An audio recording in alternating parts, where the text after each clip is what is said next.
para esse momento de abordagem da palavra de Deus. Hoje nós vamos estar abordando João, capítulo 2. Capítulo 2, ele é extenso, ele tem 28 versículos. Então vamos dividi-lo em partes. Supomos que em duas partes. Do versículo 1 ao versículo de número 17 eu vou estar lendo hoje. Amém? E eu gostaria que você ficasse atento a essa palavra, porque eu tenho uma nota, inclusive, muito bacana, né, de ler. Coincidentemente, nesse período que estamos fazendo a abordagem de 1 João, que é exatamente uma declaração, né, que temos do Vaticano. Não sabe que o Brasil ainda é também considerado um país católico, e a religião católica, a palavra católico já significa universal, né? E nós temos a religião católica espalhada pelo mundo. Então, uma declaração vinda do Vaticano, com o seu líder maior, o Papa, é importante apreciarmos quando a declaração ela é bibliocêntrica, principalmente, né? Mas eu vou ler essa nota quando estiver fazendo a abordagem. Muito interessante, que inclusive está na imprensa, né? Não só do estado de Pernambuco, mas do Brasil e do mundo. Mas vamos ler a palavra de Deus. 1 João capítulo 2. Meus filhinhos, estas coisas vos escrevo para que não pequeis. E se alguém pecar, temos um advogado para com o Pai, Jesus Cristo, o justo. Ele é a propiciação pelos nossos pecados, e não somente pelos nossos, mas também pelos de todo o mundo. E nisto sabemos que o conhecemos, se guardarmos os seus mandamentos. Aquele que diz, eu conheço-o, e não guarda os seus mandamentos, é mentiroso, e nele não está a verdade. Mas qualquer que guardar a sua palavra, o amor de Deus está nele, verdadeiramente aperfeiçoado. Nisto conhecemos que estamos nele. Aquele que diz que está nele, também deve andar como ele andou. Irmãos, não vos escrevo mandamento novo, mas o mandamento antigo, que desde o princípio tivestes. Este mandamento antigo é a palavra que desde o princípio ouvistes. Outra vez vos escrevo um mandamento novo, que é verdadeiro nele e em vós, porque vão passando as trevas e já a verdadeira luz alumia. Aquele que diz que está na luz e aborrece a seu irmão, até agora está em trevas. Aquele que ama seu irmão está na luz, e nele não há escândalo. Mas aquele que aborrece a seu irmão está em trevas, e anda em trevas, e não sabe para onde deva ir, porque as trevas lhe cegaram os olhos. Filhinhos, escrevo-vos, porque pelo seu nome vos são perdoados os pecados. Pais, escrevo-vos, porque conhecestes aquele que é desde o princípio. Jovens, escrevo-vos, porque vencestes o maligno. Eu vos escrevi, filhos, porque conhecestes o Pai. Eu vos escrevi, pais, porque já conhecestes aquele que é desde o princípio.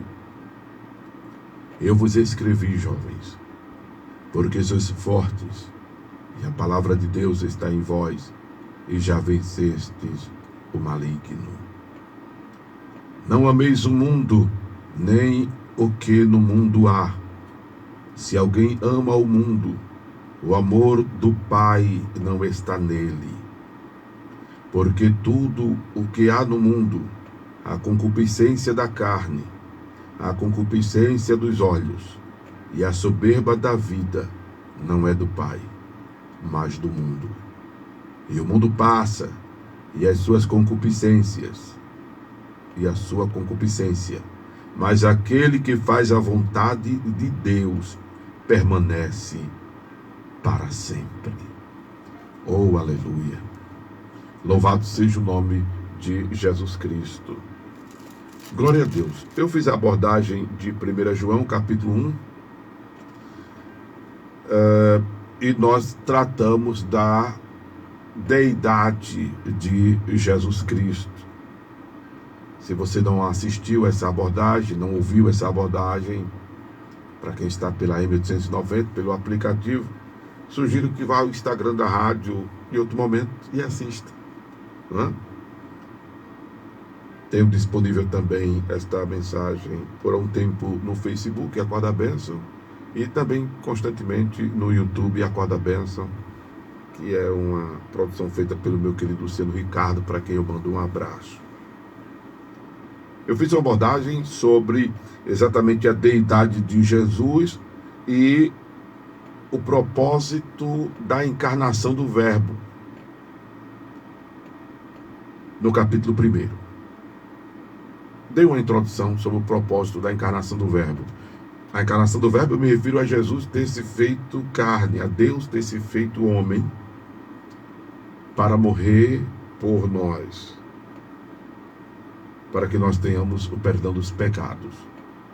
E vimos isso na abordagem por conta do que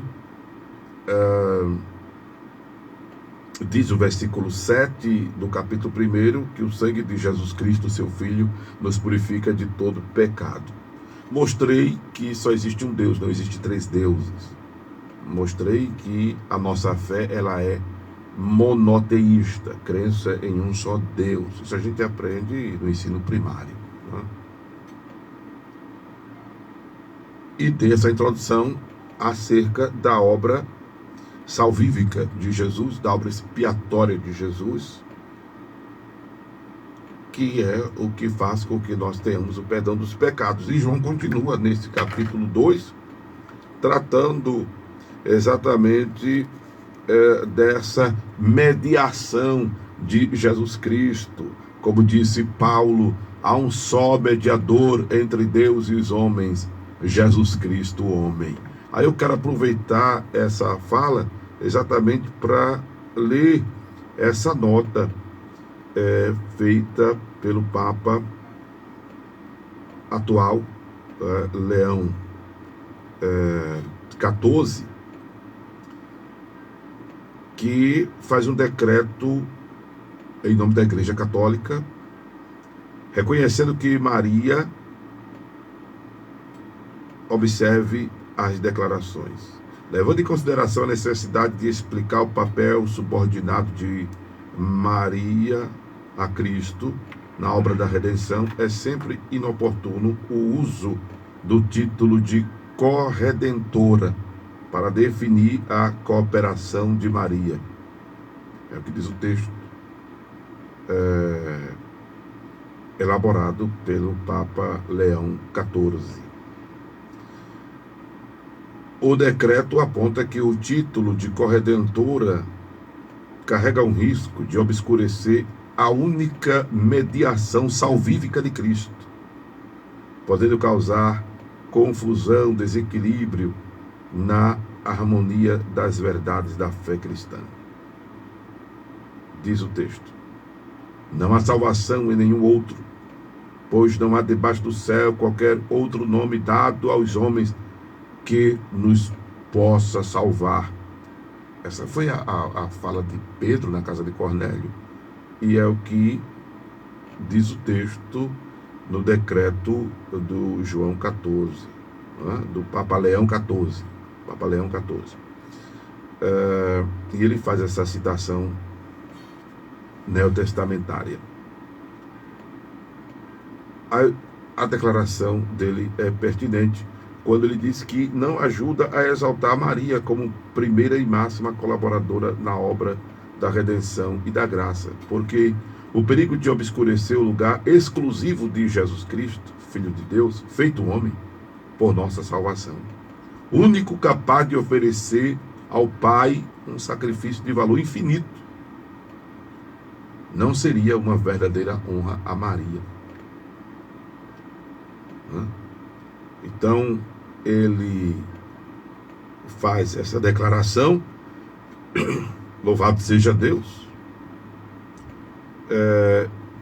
contrariando exatamente o título de ser a Virgem Maria, que é chamada assim pela Igreja Católica, corredentora.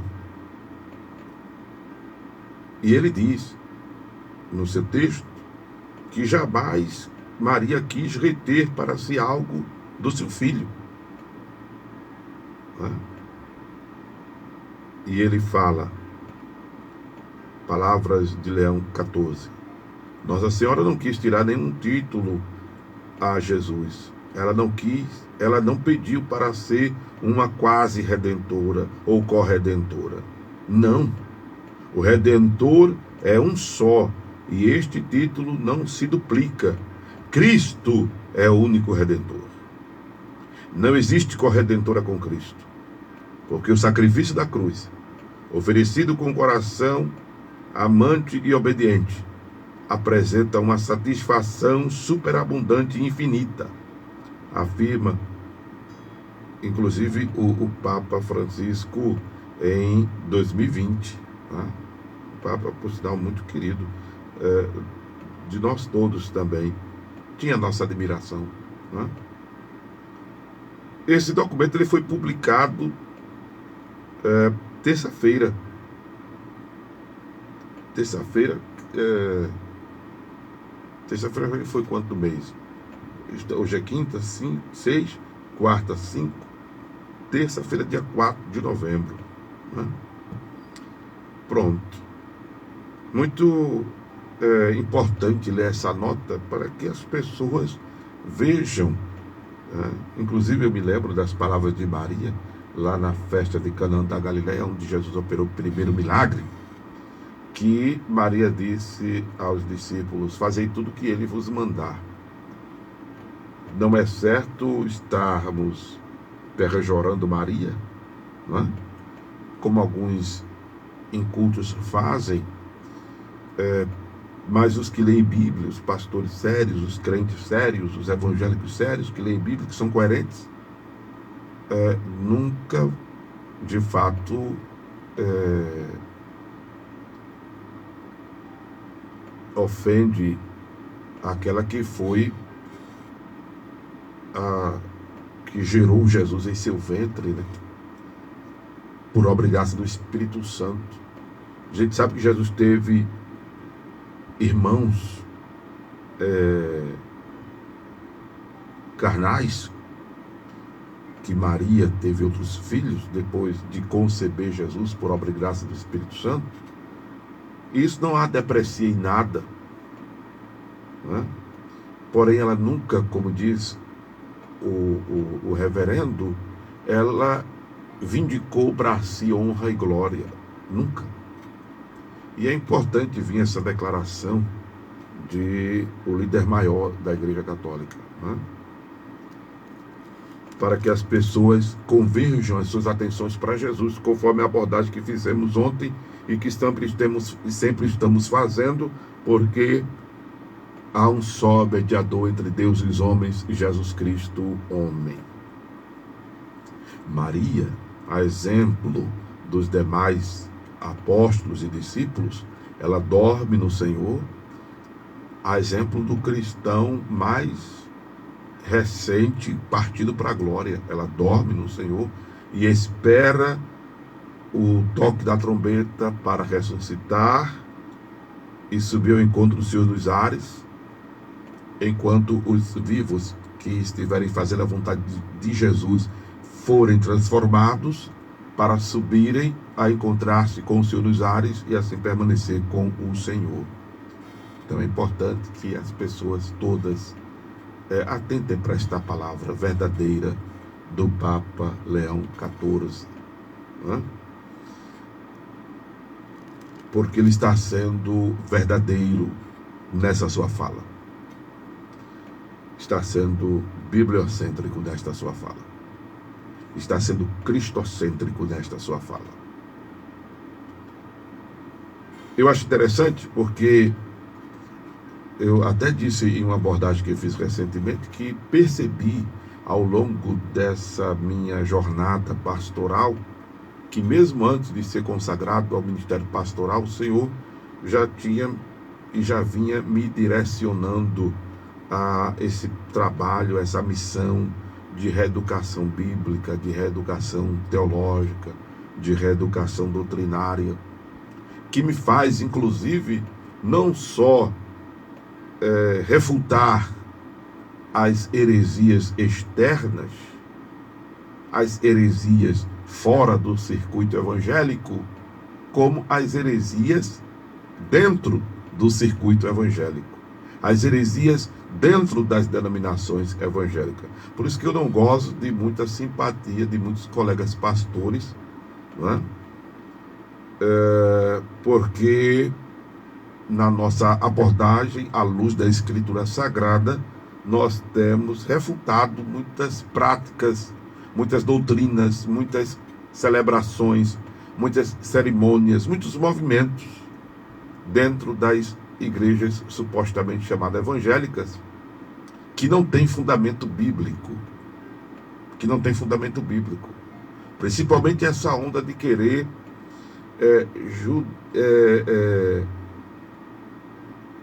colocar o judaísmo dentro do evangelho, colocar o judaísmo dentro da igreja. A igreja, quando a gente se refere à igreja, que é distinta de denominação, né? A igreja está contida nas denominações, porque a igreja somos nós. A igreja fala de coletividade de pessoas que foram chamadas das trevas para a luz. Por isso que a palavra eclésia, que é chamados para fora, não é para fora da relação com Deus, é para fora do mundo. É para fora do mundo. É para fora das trevas. A igreja somos nós. E é importante entender essa diferenciação. E a igreja fala dessa coletividade, que ora está junta, ora está dispersa, mas fala dessa liga pelo Espírito Santo, como diz Paulo escrevendo aos Coríntios e aos Efésios, que estamos ligados pelo Espírito Santo. Somos individualmente membros, mas juntos nos tornamos o corpo de Cristo. E aí essa liga é feita pelo Espírito Santo. E essa liga, ela é transcendental. A igreja, ela não é a denominação católica, mas ela é católica. Ela não é denominação mundial, mas ela é mundial. ela não é a denominação universal, mas ela é universal. Ela não é a denominação assembleia, mas ela é uma assembleia. É um ajuntamento.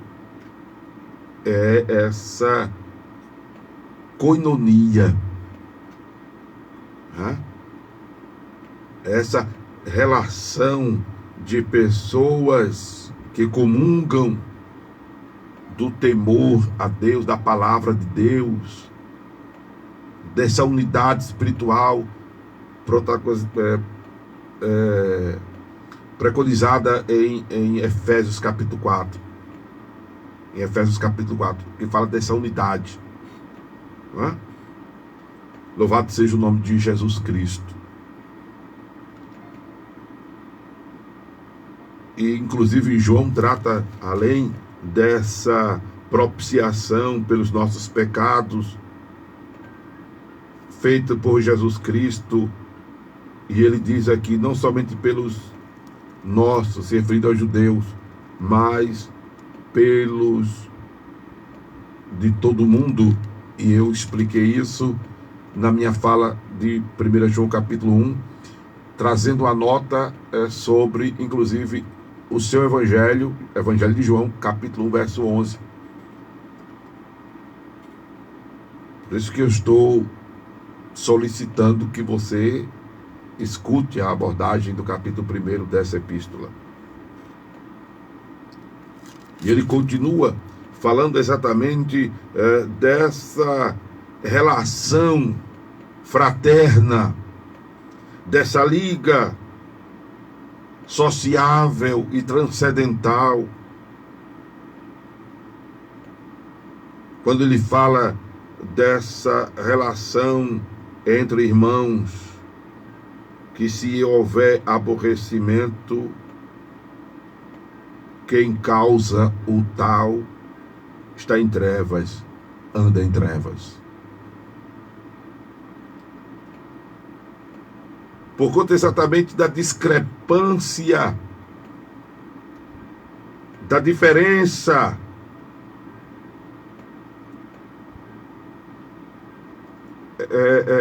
da falta de unidade defendida por Paulo em seus escritos, principalmente ali Romanos capítulo 15. Eu estou falando de Paulo para você entender que é alcançável essa unidade. Porque se eu falo dessa unidade apontada por Jesus, aí você diz, mas foi Jesus. Jesus, ele é quem traz essa fala em João capítulo, inclusive o capítulo 17. Jesus intercede ao Pai para que nós sejamos um. Como ele disse, eu e tu somos um, em oração ao Pai. Para que eles sejam um. Esse ser um, aí Paulo ajuda a tornar isso para nós alcançável, quando ele diz de concordarmos a uma boca, em um só pensamento. Mas isso parte de defendermos os interesses de Deus, que é uma problemática das lideranças, inclusive da maioria das lideranças, diga-se de passagem, evangélicas. Fora outras lideranças religiosas que vivem defendendo os seus interesses pessoais. E nós devemos, amados, e eu penso que eu falo mais para um público evangélico, mesmo que não sejam os líderes, mas o povo, os liderados, não é? Devemos defender os interesses de Deus. E essa declaração aqui do Leão 14 é defendendo os interesses de Deus nesse caso. Porque qualquer líder que se nomeia, qualquer pessoa que se nomeia ou que seja nomeada líder espiritual, que não defende os interesses do divino, do Deus cujo céu manifesta a glória e o firmamento obra de suas mãos, do Deus verdadeiro, do Deus que é santo, esta pessoa é herege, esta pessoa é falso profeta. E não deve ser lhe dada atenção. E isso gerará incongruência, conflito de interesses. Por aqueles que amam a verdade, por aqueles que têm sede da verdade, por aqueles que procuram andar na verdade, que é a palavra de Deus. Jesus disse que na grande tribulação, e até mesmo antes da sua vinda, haverá irmãos contra irmãos. Não é, senhoras e senhores, por causa de herança material apenas. Que pensa no negócio para dar problema, é herança. Não é? Não é apenas por causa de posicionamento político, principalmente com o que a gente vive no Brasil esses últimos anos de polaridade. Não é apenas por isso. E olha que isso tem sido terrível, né? Isso tem esvaziado, dividido, separado famílias, ministérios, denominações. Isso tem sido um caos. Eu, particularmente, sou contra isso. Tá? Não é apenas por causa do monetário, não é apenas por causa do capitalismo, mas por causa exatamente também dos princípios, dos valores e das verdades bíblicas defendidas por uns que cuidam de atender os interesses de Deus e de outros que cuidam de atender os seus próprios interesses. São pessoas que, por exemplo, as pessoas não querem hoje uma pregação que lhes ensine a palavra. As pessoas querem hoje uma pregação que lhes massageie o ego. As pessoas não estão aí para querer aprender princípios e verdades bíblicas que atraem as bênçãos de Deus para suas vidas. As pessoas querem e recebem a vitória, recebem a bênção, recebem a chave, recebem o carro, recebe. As pessoas querem isso. As pessoas não querem buscar em primeiro lugar o reino de Deus e a sua justiça para que as demais coisas lhes sejam acrescentadas. As pessoas querem pagar Deus para receber bênção, como se Deus recebesse suborno. Entende, amados? As pessoas não querem o abençoador, as pessoas querem as bênçãos. E é isso que gera conflito. Observe, isso já existe em nossos dias. Qual é a pregação mais preferível? Qual é o movimento mais preferível? Tire por aí. Tire por aí. É interessante que a segunda parte dessa abordagem, que vamos fazer não hoje, desse capítulo, João trata, a epígrafe que eu tenho aqui nessa minha Bíblia, os redutores colocaram como tema, a partir do versículo 18, os anticristos. E a gente vai nessa vibe aí, né? Interessante que ainda nesta primeira parte que eu estou abordando, do versículo 1 ao versículo de número 17, o apóstolo diz que o amor ao mundo é desamor a Deus. Mas esse mundo não é o mundo, não é a natureza, não é o cosmo. Não é? Observe que ele se refere à concupiscência da carne. Esse mundo mencionado por João Não são as pessoas do capítulo 3, versículo 16, que ele diz que Deus amou. É o que ele diz no versículo 16, a concupiscência da carne, os desejos da carne, o que desagrada a Deus, essa autolatria, esse viver em função dos prazeres, dos deleites, o viver em função dos interesses pessoais e nem aí para o que agrada ou desagrada a Deus. Eu mencionei recentemente algo simples aqui. Deus disse a Moisés que ele falasse à rocha para que o povo bebesse água no deserto. Mas o povo tinha irritado tanto Moisés que é conhecido como o homem mais manso da terra. Moisés se irritou, Moisés se estressou, né? Eu acho que Moisés teve até uma dor de angina. Eu acho que Moisés quase tinha um infarto. Eu acho que se não fosse nos dias de hoje, Moisés fosse para um hospital de referência cardíaca, iam querer colocar nele um cateterismo. Moisés se estressou. Estresse faz isso, cuidado. Eu estou falando com você e servindo de espelho. Ele meteu a vara na rocha, bem com raiva. Saiu água. Poxa, saiu água. Eu já pergunto às pessoas: saiu água? Não, disseram não. Saiu água. E o povo? Bebeu água. Eu falei beber água, vou até beber água que eu pedi para fazer. Bebeu água.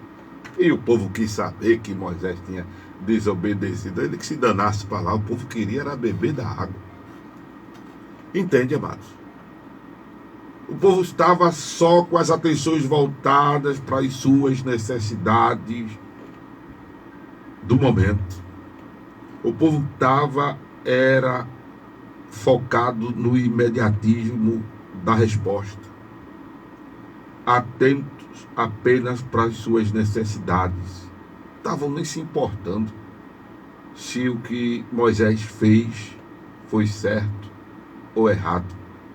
Estavam só focados no funcionou. Poxa, o importante é que funcione. E o princípio bíblico não é este. Importante é que funcione. Não. Para Deus, não. Para Deus é importante que ele seja obedecido. Aí, beleza. O povo bebeu da água, muito bem. E eu penso, Deus olhando para Moisés, está certo, muito bem, meu filho. Você vem cá. Aí Deus chama Moisés.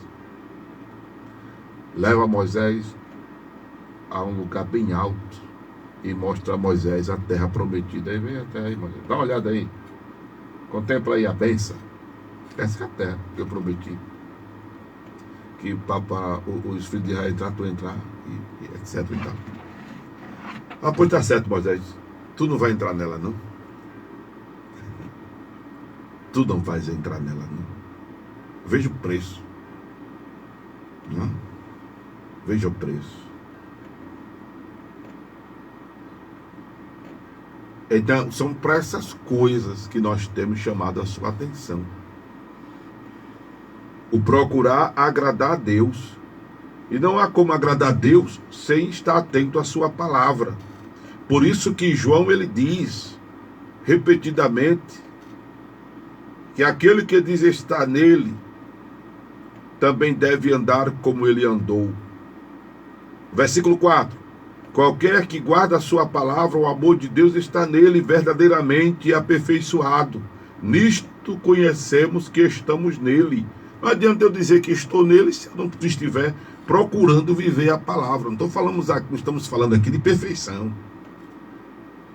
Nós estamos falando aqui de perfeição, mas o esforço mínimo que você puder fazer para obedecer o Evangelho de Jesus, que Paulo diz escrevendo aos Tessalonicenses, quando ele se manifestar, quem não o obedece por castigo padecerá eterna perdição, é necessário obedecer. Isso não é legalismo.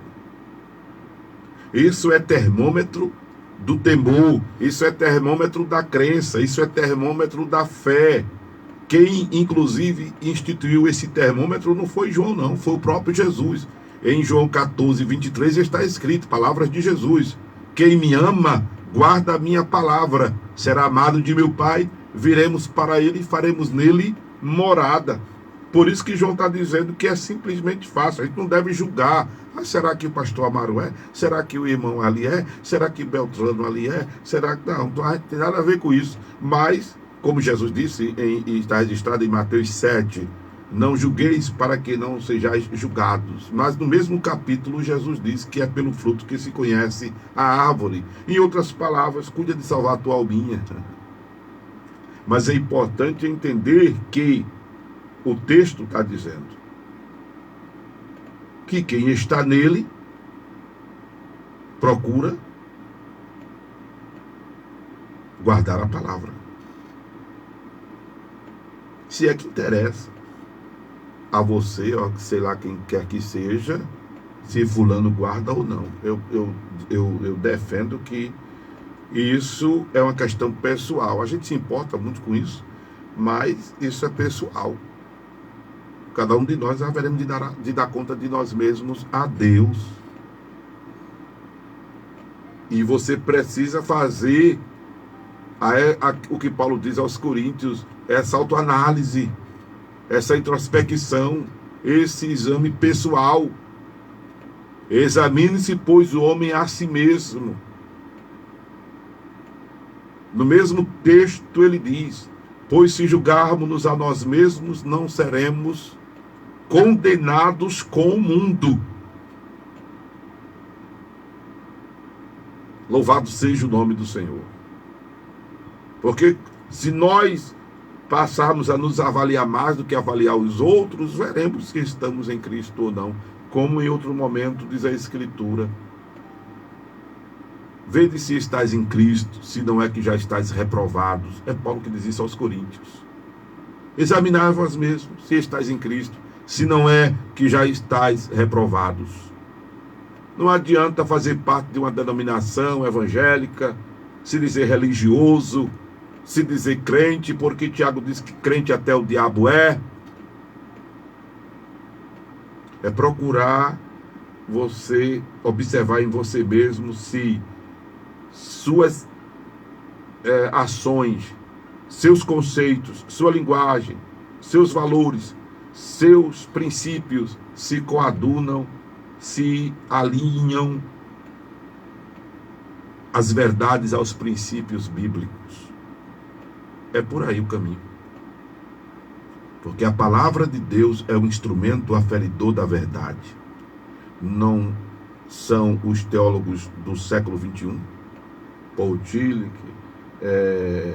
já falei aqui de Boyerf, já falei aqui de Kuhlman, já falei de tantos aqui, mas não são os pastores da mídia, os digitais, das mídias digitais, das mídias televisivas, das mídias radiofônicas.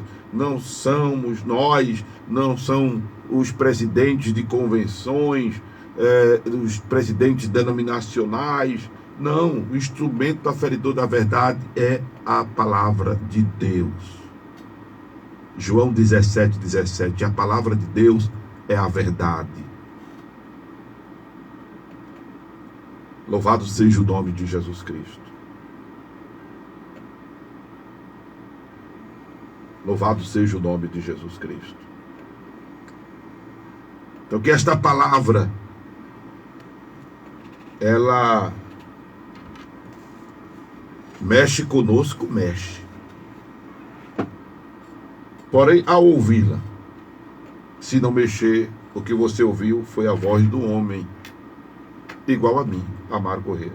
Mas se mexeu, o que você ouviu foi a voz de Deus, a voz do divino. Momento de oração. Vamos falar.